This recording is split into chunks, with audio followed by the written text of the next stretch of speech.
So this is actually going to be my first seasonal project for 2017, and I'm actually really excited about it.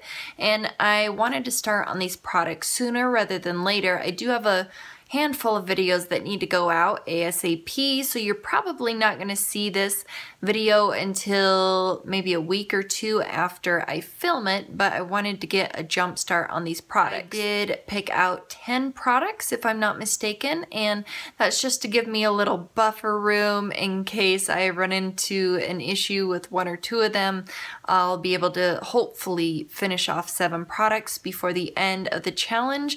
So this challenge is going to go from right now until the first day of spring. First item is actually going to be a perfume, and I actually really enjoy this perfume. I've just had it around for a while and I need to get through a handful of my larger perfumes for 2017, I feel like. So this first one is going to be this Guess perfume right here. You can see I'm about halfway through this product. If I hold it sideways, you can see I'm just barely over halfway. So I will mark this right after this video. I'm just, I would say I'm just under that line of the G right there.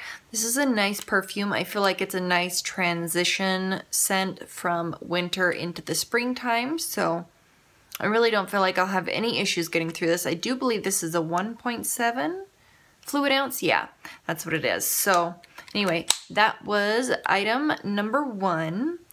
The next product is actually going to be a primer, and I don't typically wear a face primer, but I have tried this one out once and I thought it was fantastic. So this is the Clinique Super Primer Universal Face Primer.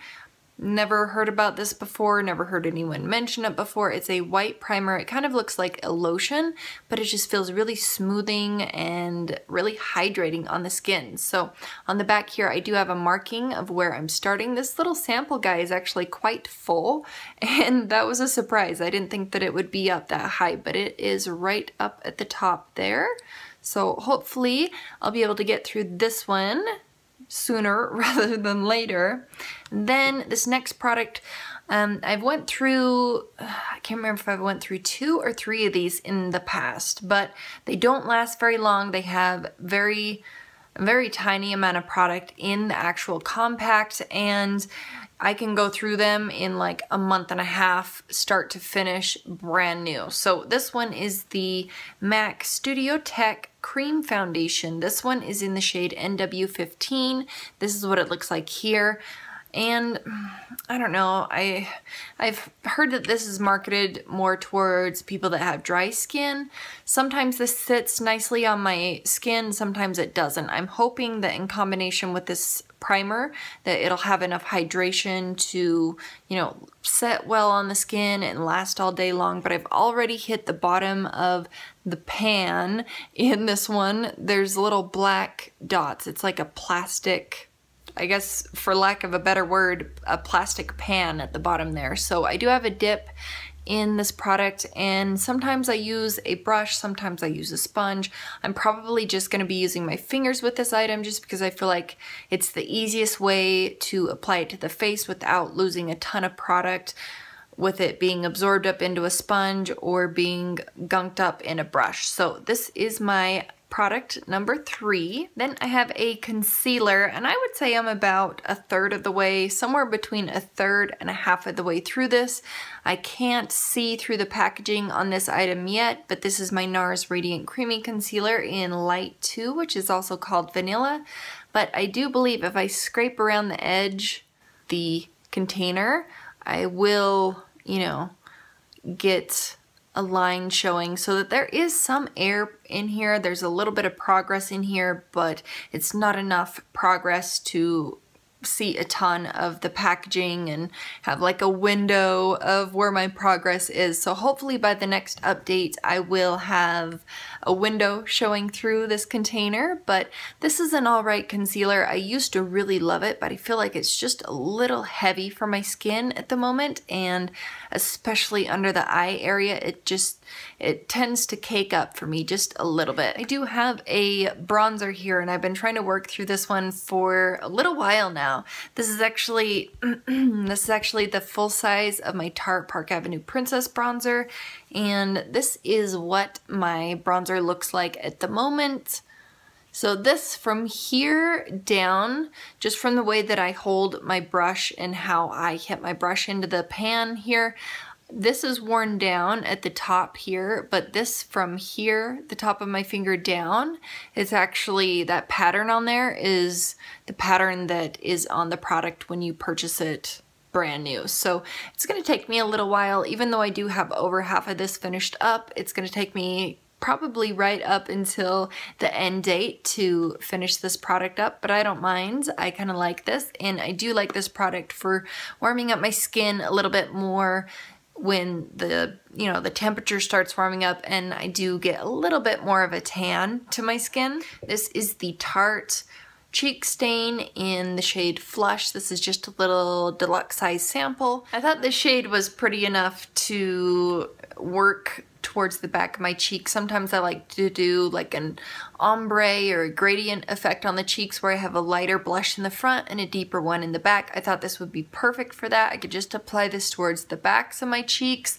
I don't know, I'll have to mess around with it a little bit and see, you know, when the best time to apply this is. If I put it down before my powder products, like my powder foundation or like a setting powder or something, or if I'm supposed to put this on top of that stuff. I'll have to mess around with it a little bit and see what works best for my dry skin. But anyway, this is the tone of it. It looks kind of scary in the container, but when you actually swatch it out on the hand or on the skin, that is what it looks like there.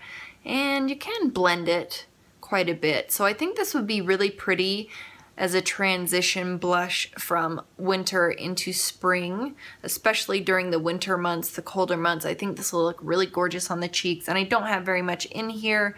Actually, if I roll it to the little holder portion, that is all that's in here. So, you know, it is a cream product. It'll take a very small, minuscule amount of product to actually apply to the cheeks every time, but I don't think that it'll take the entire project to use this up, especially if I'm using it on a daily basis. So I'll see what I can do with this one. No promises on this one. Then this is one of my favorite products, and this is the Christian Dior Creme de Rose. This is the Smoothing Plumping Lip Balm.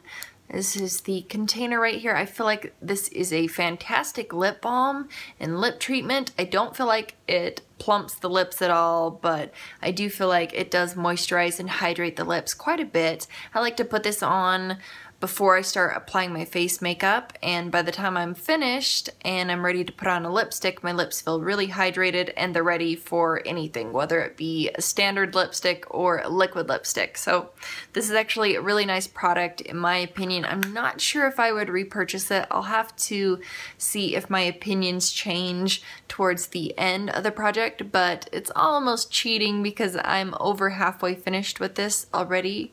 We're right around the halfway mark, but that is what I have in here at the moment.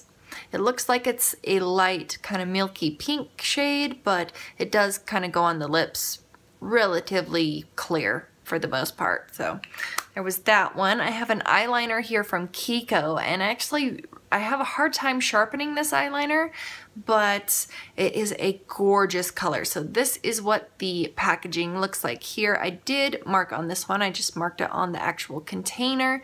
So on the one end over here, you do have a brush.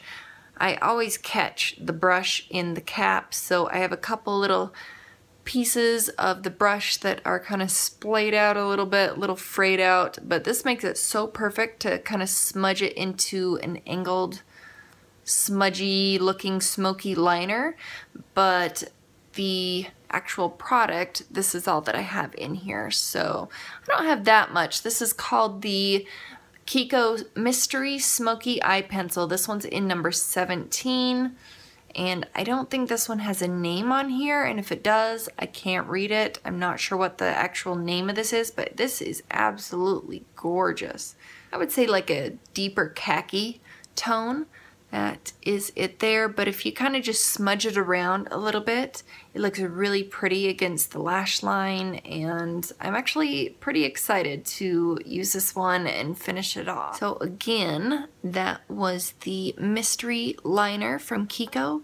Really pretty color there, and so you don't think that I'm fibbing, that is where I'm marking it. I'm just holding it against where the plastic starts on the pencil, and that is where I'm starting. The next product, well, the next two products are actually lip products. The first one, this is a lipstick that's a little sentimental to me because I did purchase this on my 30th birthday, and this is the Chanel Rouge Coco Shine lipstick in number 54, which is Boy.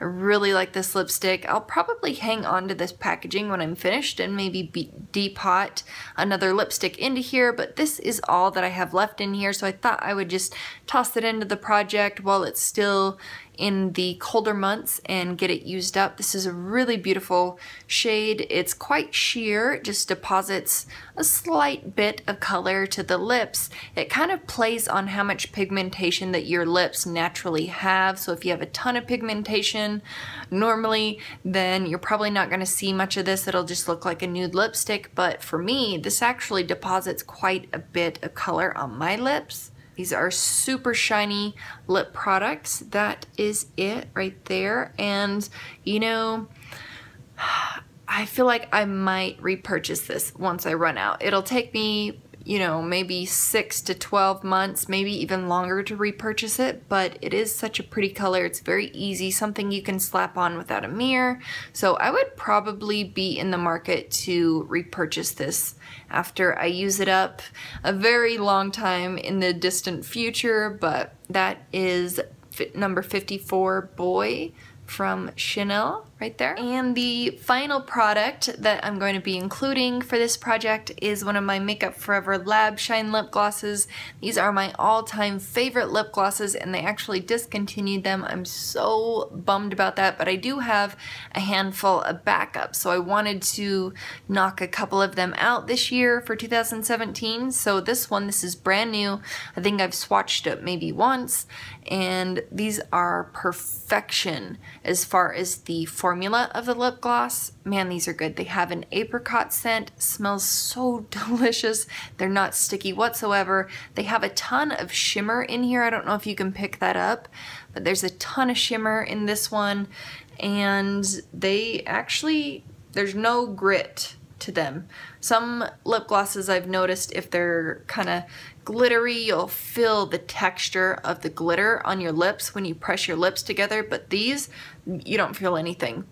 They're not sticky whatsoever. They're quite slippery on the lips. They're not slippery to the point where they're moving around and outside of the lip lines. They'll stay put where you put them, where you apply them, but they are just gorgeous. They have a couple different lines. This one is actually from the Diamond collection. I don't know if I told you the name or not. This is D16. D is for the Diamond collection, but it's just a really pretty nude gloss with some gorgeous shimmer running throughout it. So I thought that the Chanel lipstick and this Makeup Forever gloss would pair really nicely together. I actually haven't tried it out yet, but I'm excited to try it. This combination might be a new favorite for me if it turns out the way that I think it will. So anyway, those were all of the products that I'm going to be trying to use up before the first day of spring. Let me know if you guys are doing any seasonal challenges, or if you wanted to jump in on this, whether you're doing YouTube videos or if you just wanted to do an update on Instagram. Let me know. I feel like I wanted to do an update maybe every 3 weeks, I would say. So anyway, that is it. Thank you guys so much for watching. I do appreciate it, and I will see you in the next one. Bye.